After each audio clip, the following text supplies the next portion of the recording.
सबसे पहले राष्ट्रपिता महात्मा गांधी की जन्म जयंती पर मैं उन्हें विनम्र श्रद्धांजलि अर्पित करता हूं और श्रद्धेय बापू के रास्ते पर ही चलने वाले इस देश के पूर्व प्रधानमंत्री स्वर्गीय लाल बहादुर शास्त्री जी की भी आज जन्म जयंती है, तो उन्हें भी मैं विनम्र श्रद्धांजलि अर्पित करता हूं।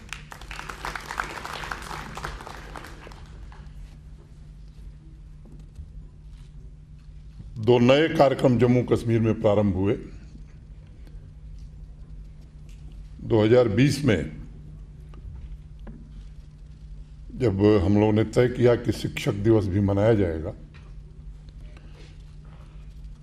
तो बहुत सूक्ष्म पैमाने पर, छोटे पैमाने पर वो कार्यक्रम होता था। लेकिन पिछले वर्ष और इस वर्ष केवल SKICC के सभागार में नहीं बल्कि हर जिले में और बड़ी संख्या में लोग वर्चुअल मोड में जुड़े थे, अध्यापक भी, विद्यार्थी भी। इस साल विचार विमर्श के पश्चात, अपने वरिष्ठ सहयोगियों से चर्चा करने के पश्चात एक निर्णय हम सब ने किया था कि शिक्षक दिवस के दूसरे दिन से हम लोग 2 अक्टूबर तक हमारे बच्चे, हमारे विद्यार्थी कैसे बापू के आदर्श को नई पीढ़ी तक पहुंचाया जा सके, इसकी एक कोशिश उच्च शिक्षा विभाग और स्कूल शिक्षा विभाग करेगा। और लगभग 1 महीने से थोड़े ही कम दिनों तक स्वच्छ स्कूल अभियान, निबंध प्रतियोगिता, भाषण प्रतियोगिता, पेंटिंग, पोएम रिसाइटेशन, अनेक इस तरह के कार्यक्रम, अनेक एक्टिविटीज़ स्कूलों में भी और कॉलेजेज में भी अनवरत चलती रही है। शांति यात्रा शुरू करने का भी एक निर्णय हुआ था। 7 सितंबर को जम्मू के शिक्षक भवन से, टीचर भवन से भटनागर साहब ने मशाल प्रज्वलित करके इसे रवाना किया और अनंतनाग से हमारे डायरेक्टर एजुकेशन ने मशाल प्रज्वलित किया था और सभी जिलों से गुजरती हुई यात्रा आज अपनी पूर्णता को प्राप्त हुई है डल नदी के किनारे, डल झील के किनारे। आज कार्यक्रम के साथ एक और संयोग रहा कि देश के जाने माने साइंटिस्ट प्रोफेसर गौतम देसीराजू साहब की पुस्तक भारत इंडिया 2.0 का भी विमोचन हुआ। केवल एक परिचय कराना में मुझे आवश्यक लगता है। मैंने चर्चा की थी शिक्षक दिवस की, जो डॉक्टर सर्वपल्ली राधाकृष्णन जी की जन्म जयंती है। उनके बारे में विस्तार से बताने की मुझे जरूरत नहीं है। प्रोफेसर गौतम उनके ग्रैंडसन हैं, जिनकी किताब का आज विमोचन हुआ है।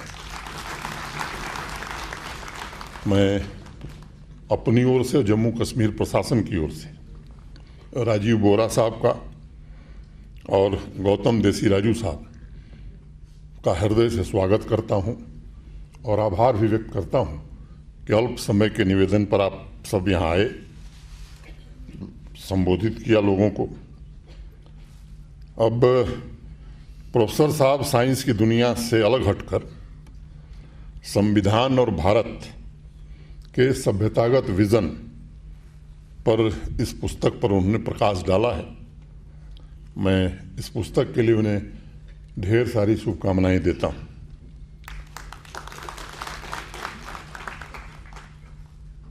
मित्रों, 2-3 छोटी बातें कह के मैं अपनी बात पूरी करूंगा।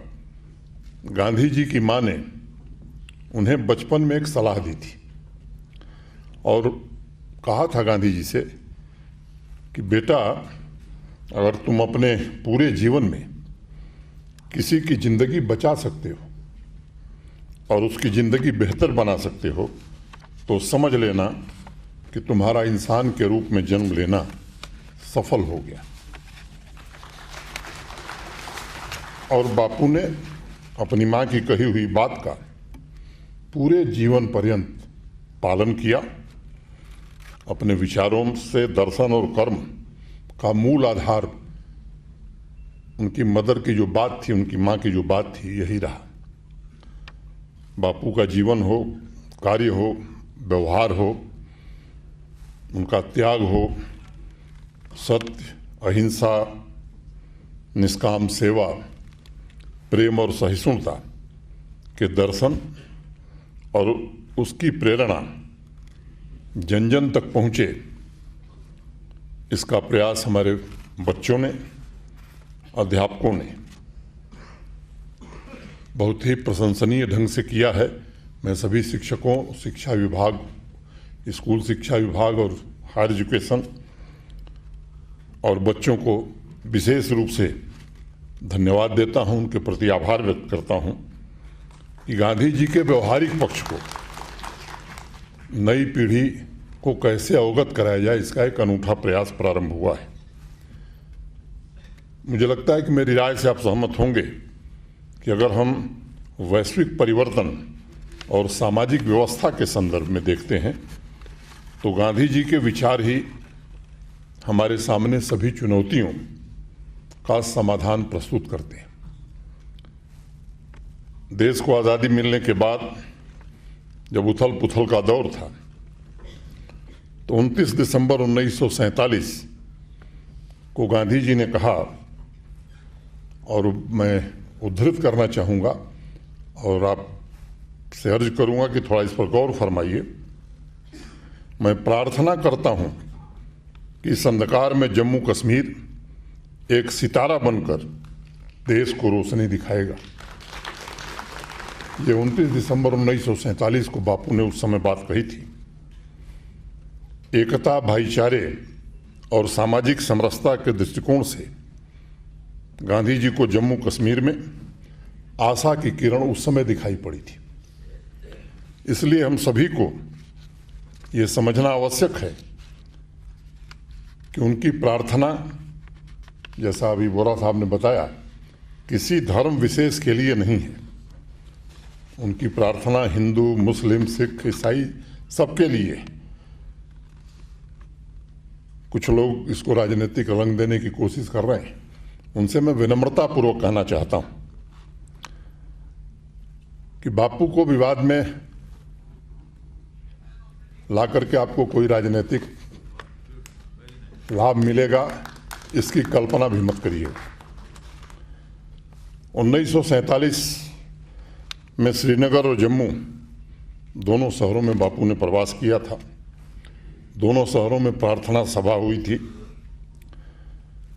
और अगर दस्तावेज गांधी जी के जीवन के आप देखेंगे तो बिना किसी भेदभाव के उस समय भी, श्रीनगर में भी और जम्मू में भी, समाज के सभी वर्गों ने बढ़ चढ़ करके उन कार्यक्रमों में हिस्सा लिया था।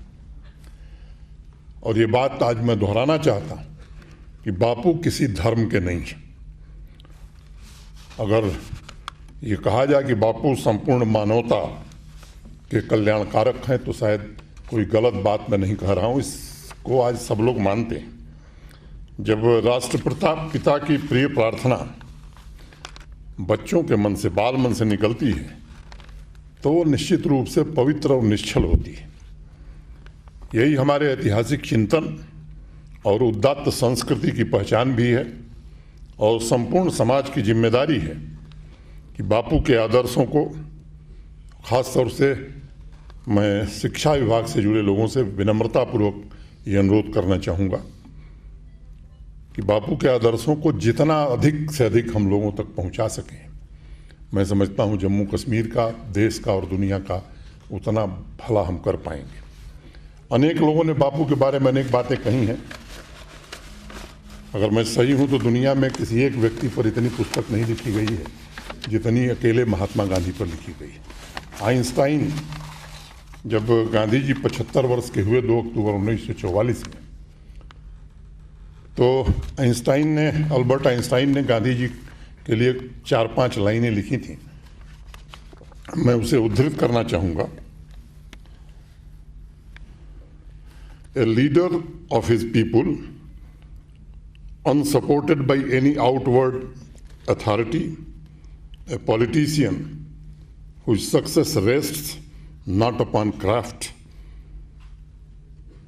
nor upon mastery of the technical devices, but simply on the convincing power of his personality, a victorious fighter who has always scorned the use of force, a man of wisdom and humility, armed with the resolve and inflexible consistency,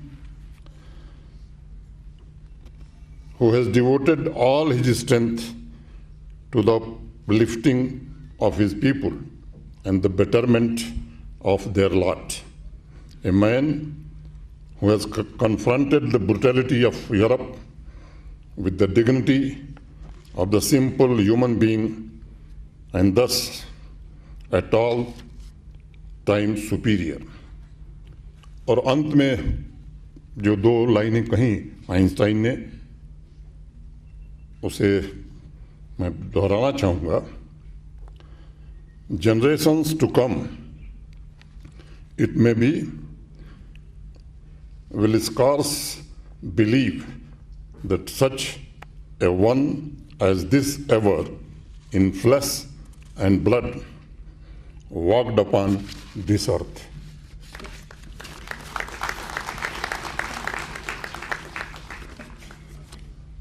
जब आक्रमण किया, जिसे कबायली हमला कुछ इतिहासकार नाम देते हैं, लेकिन मैं उसे कहना चाहता हूं कि पाकिस्तानी सेना ने जब 47 में आक्रमण किया और बर्बरता की सूचना जब बापू तक मिली, तो पाकिस्तान को भी खबरदार किया था उस समय बापू ने, और कहा था कि हिंसा से न व्यक्ति स्वयं को बचा सकता है, न ही धर्म को बचाया जा सकता है। उन्होंने कहा था कि आज पाकिस्तान जम्मू कश्मीर पर कब्जा करना चाहता है, कल वह हैदराबाद हो सकता है, और परसों जूनागढ़, और फिर बाद में किसी अन्य राज्य को भी वो स्थिति झेलनी पड़ सकती है। गांधी जी हिंसा के सख्त खिलाफ थे। वो चाहते थे सब लोग शांति से रहें, लेकिन जब मासूमों पर बर्बरता हुई तब 29 अक्टूबर 1947 को पब्लिक रैली में गांधी जी ने अपनी सेनाओं के लिए संदेश दिया और कहा कि हमारी सेनाओं का कर्तव्य है कि वो आगे बढ़ें और दुश्मन आक्रांताओं को परास्त करें।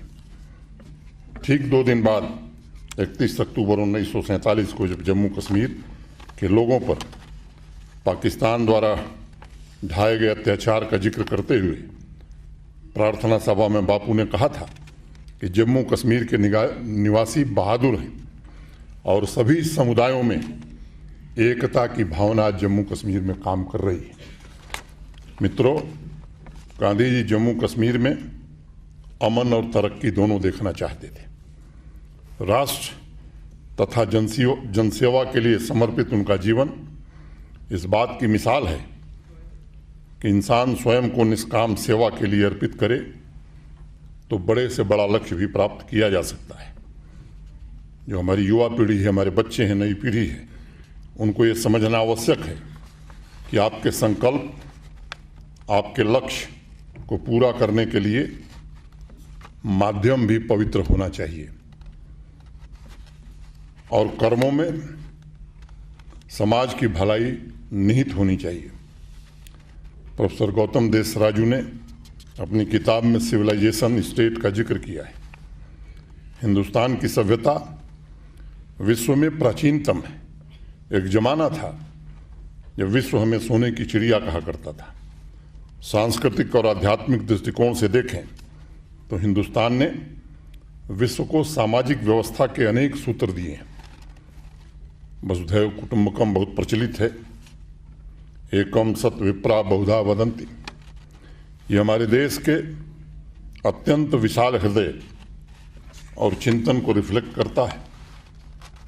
16 मार्च 1947 के अपने लेख में गांधी जी ने लिखा, जिस प्रकार एक पेड़ पर लाखों पत्तियां होती हैं, उसी प्रकार ईश्वर एक है और धर्म अनेक है।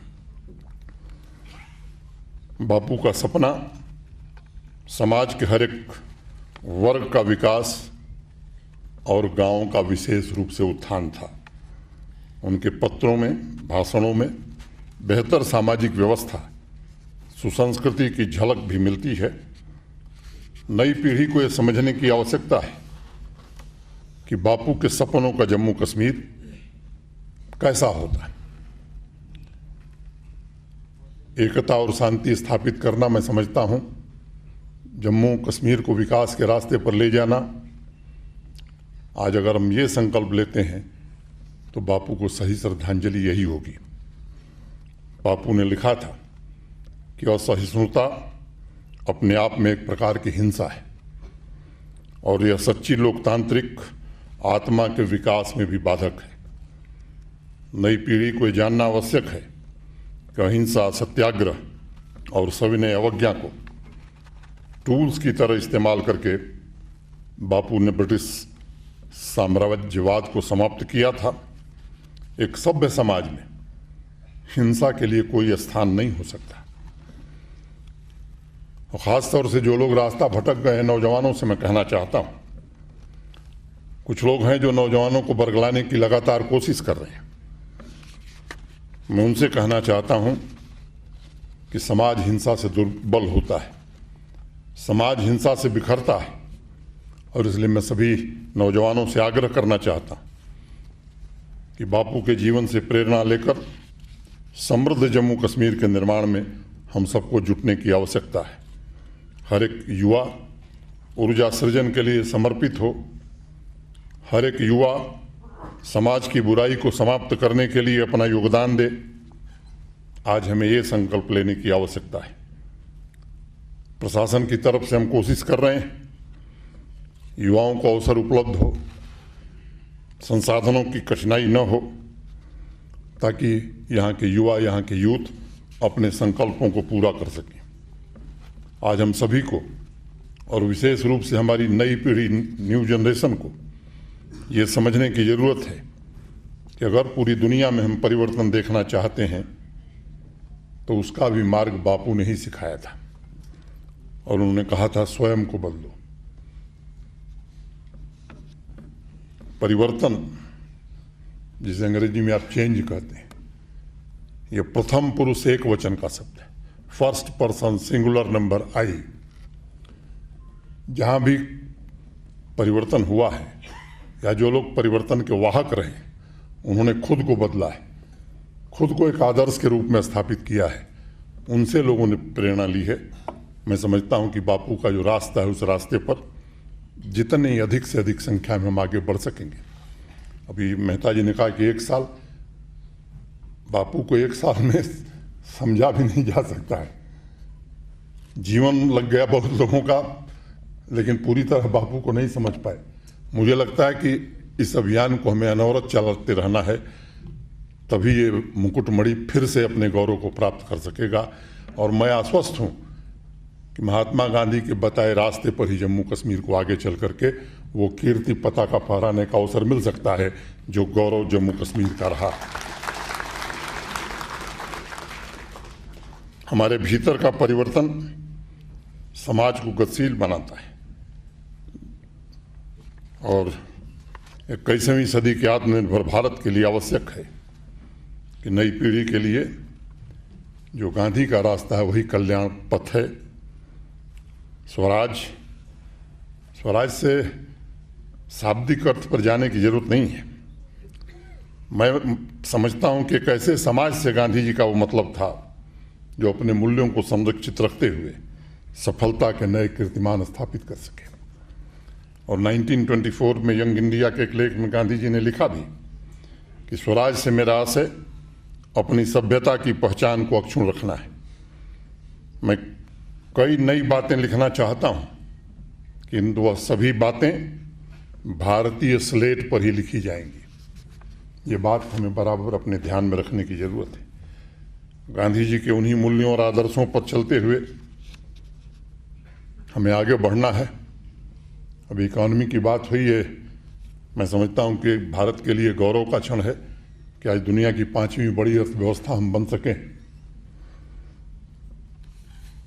मुझे विश्वास है कि राष्ट्र का मुकुटमणि जम्मू कश्मीर भी देश के अन्य विकसित राज्यों की तरह आर्थिक शक्ति बनने की दिशा में कदम आगे बढ़ा चुका है।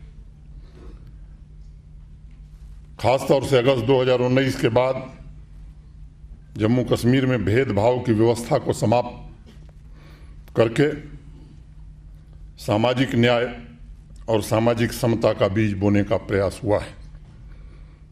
चाहे वो IT का सेक्टर हो, इंडस्ट्री हो, टूरिज्म हो, एग्रीकल्चर, हार्टिकल्चर हो, एजुकेशन हो, सभी क्षेत्रों में मैं कहूँ गुड गवर्नेंस हो या ई गवर्नेंस हो, आज देश के शीर्ष राज्यों के साथ मुकाबला करने में जम्मू कश्मीर खड़ा है।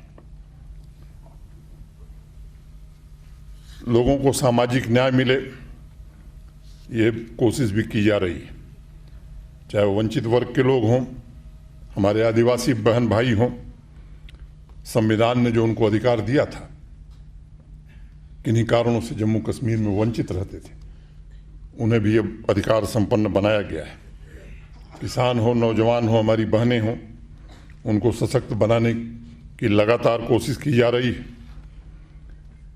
स्वराज द्वारा विकास का एक ऐसा ढांचा तैयार हो जिसमें सभी गांव अपने संसाधन और अपनी जनशक्ति के द्वारा पूरी तरह से आत्मनिर्भर बने, बापू चाहते थे। ये दावा हम नहीं कर सकते। काफ़ी देर से यहाँ 3 टियर पंचायती राज व्यवस्था लागू हुई।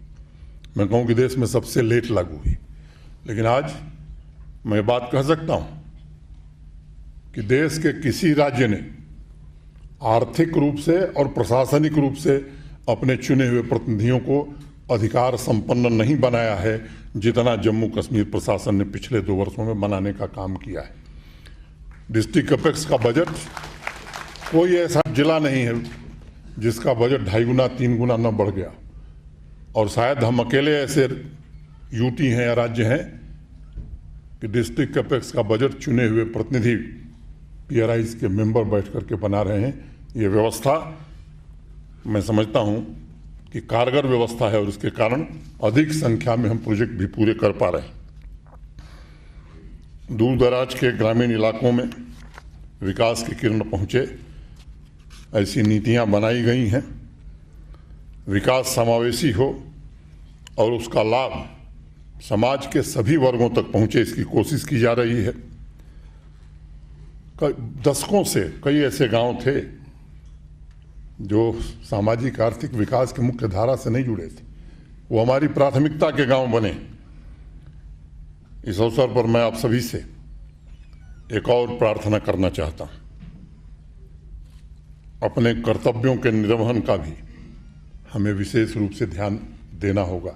मेरे पूर्व भी ये बात कही गई है, समाज की तरक्की तभी संभव है जब हम अपने कर्तव्यों का सही तरीके से निर्वहन करेंगे।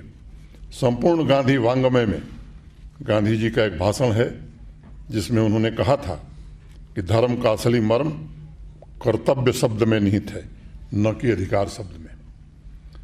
गांवों को आत्मनिर्भर बनाने, योग्यता को पुरस्कृत करने, और अभी मेहता जी कह रहे थे भय मुक्त, भ्रष्टाचार मुक्त, नशा मुक्त, एक बात उसमें और हम लोग जुड़े हुए हैं, रोजगार युक्त जम्मू कश्मीर बनाना, और ये हम सबका लक्ष्य है।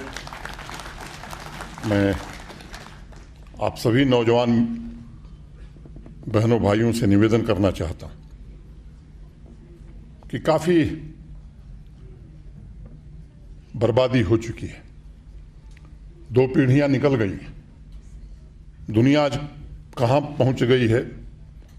मुझे लगता है कि युवा पीढ़ी को इस पर विचार करना होगा कि दुनिया के साथ हमें मिलकर के कदम ताल करना है, या कुछ लोगों को जिनको ये पसंद नहीं है कि जम्मू कश्मीर आर्थिक रूप से संपन्न बने, जम्मू कश्मीर भी दुनिया के विकसित शहरों की तरह श्रीनगर और जम्मू और बाकी शहर भी विकसित हो सकें।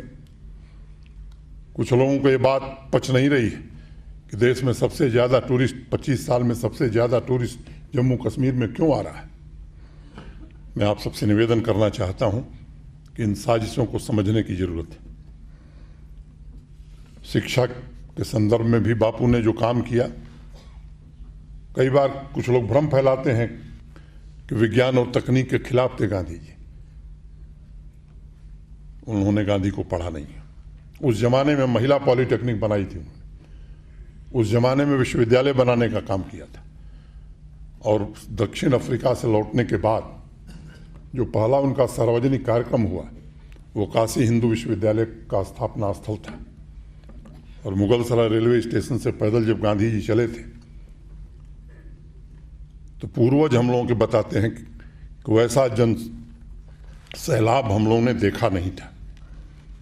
23 दिसंबर 1916 को शिक्षा पर अपने विचार रखते हुए गांधी जी ने 2 बातें, मातृभाषा मदर टंग और मूल्य आधारित शिक्षा की बात पर बहुत जोर दिया था, वैल्यू बेस्ड एजुकेशन।